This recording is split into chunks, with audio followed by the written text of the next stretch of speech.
Pernah nggak sih ngerasain alarm bunyi, tapi mata rasanya kayak dilem, dan seharian itu rasanya berat banget karena semalam suntuk nggak tidur? Wah, itu rasanya sengsara banget kan? Tapi tenang, ternyata ada ilmunya loh, biar kita nggak cuma sekedar bertahan, tapi juga bisa pulih dengan cerdas. Nah, pertanyaannya, gimana caranya? Oke, dalam beberapa menit ke depan kita bakal bedah tuntas panduan yang basisnya sains buat memulihkan badan dan pikiran kamu langkah demi langkah. Ini bukan cuma tips biasa, tapi beneran sebuah rencana pemulihan. Dan biar jelas ya, semua yang bakal kita omongin ini bukan katanya-katanya. Ini semua berdasarkan riset medis serius dari institusi top kayak University of Pennsylvania, Johns Hopkins, sampai jurnal-jurnal ilmiah. Jadi ini beneran sains, bukan mitos. Oke, kita mulai dari yang paling pertama, pagi hari. Apa yang kamu lakuin di beberapa jam pertama setelah bangun itu krusial banget. Ini bisa nentuin nasib kamu seharian penuh. Anggap aja ini momen buat pencet tombol reset. Langkah pertama, dan ini gampang banget dilakuin, begitu bangun, langsung cari sinar matahari. Bukan cuma buka gorden ya, tapi kalau bisa, keluar rumah. Jalan kaki sebentar atau duduk aja di teras selama 20-30 menit. Ini sinyal pertama yang penting banget buat tubuh kamu. Emang kenapa sih seefektif itu? Jadi gini, cahaya terang di pagi hari itu langsung ngasih perintah ke otak buat berhenti produksi melatonin alias hormon tidur. Nah, sebagai gantinya, tubuh kita bakal ngelepasin serotonin dan kortisol. Ini nih hormon bangun dan siap tempur. Bener-bener kayak ngereset jam internal di badan kita. Selanjutnya, kita bahas soal jimat banyak orang kalau lagi ngantuk. Kafein. Kopi itu bisa jadi teman terbaik kamu setelah begadang, tapi ada aturannya. Kalau kita pakainya asal-asalan, yang ada malah bisa bikin kondisi makin parah. Aturannya simple banget, cuma ada 2.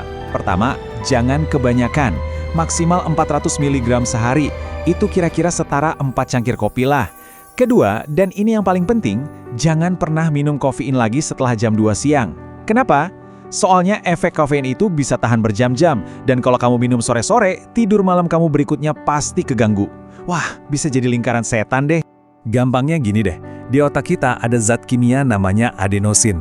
Semakin lama kita melek, semakin banyak adenosin ini numpuk dan bikin kita ngantuk. Nah, kerja kafein itu ngeblokir si adenosin ini.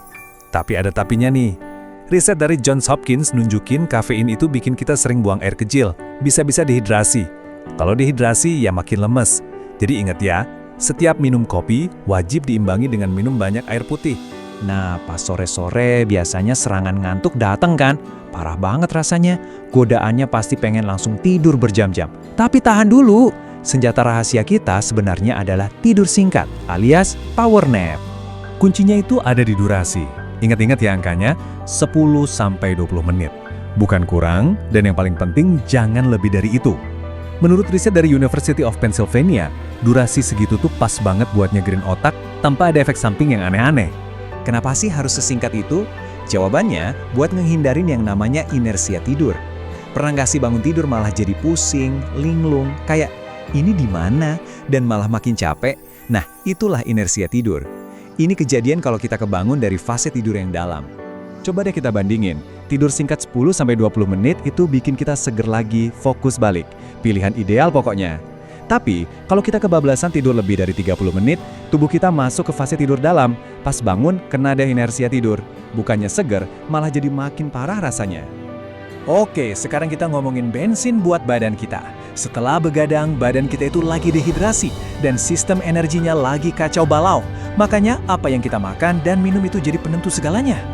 Bayangin deh, makanan tinggi protein sama karbohidrat kompleks kayak telur atau gandum utuh, itu ibarat kayu bakar yang apinya awet, stabil. Nah sebaliknya, camilan manis atau karbohidrat olahan itu kayak kertas yang dibakar. Wus, nyala gede, tapi habis itu langsung mati. Bikin energi kita naik drastis, tapi turunnya juga drastis. Istilahnya sugar crash. Riset dari Kemenkes RI juga mendukung ini loh. Oke, semua tips tadi itu buat bertahan hidup seharian. Tapi ada masalah yang lebih besar lagi yang sering kita lupain. Bayar utang tidur. Ini nih bagian yang paling penting buat pemulihan jangka panjang. Banyak nih yang mikir, gampang, begadang semalam, tinggal dibayar aja dengan tidur seharian pas weekend. Tunggu dulu.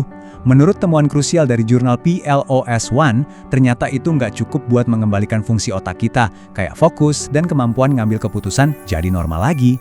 Jadi, butuh berapa lama sebetulnya? Siap-siap kaget ya, ternyata otak kita bisa butuh waktu beberapa hari bahkan sampai 1 minggu penuh dengan tidur yang konsisten buat bener-bener lunasin utang tidur itu. Jadi kuncinya itu konsistensi, bukan cuma 1 malam balas dendam. Jadi kalau kita rangkum, ini dia survival kit kamu setelah begadang. Pagi-pagi jemur badan 20-30 menit buat riset jam biologis, pakai kafein dengan cerdas, jangan lewat dari jam 2 siang. Kalau ngantuk sore, cukup power nap 10-20 menit. Pilih makanan yang ngasih energi stabil, dan yang paling penting, tidur yang konsisten selama beberapa malam buat bener-bener pulih. Nah, sekarang ilmunya udah dapat kan? Jadi pertanyaannya bukan lagi gimana caranya biar kuat, tapi gimana caranya pulih dengan pinter. Jadi kalau nanti terpaksa begadang lagi, strategi mana nih yang bakal jadi andalan kamu?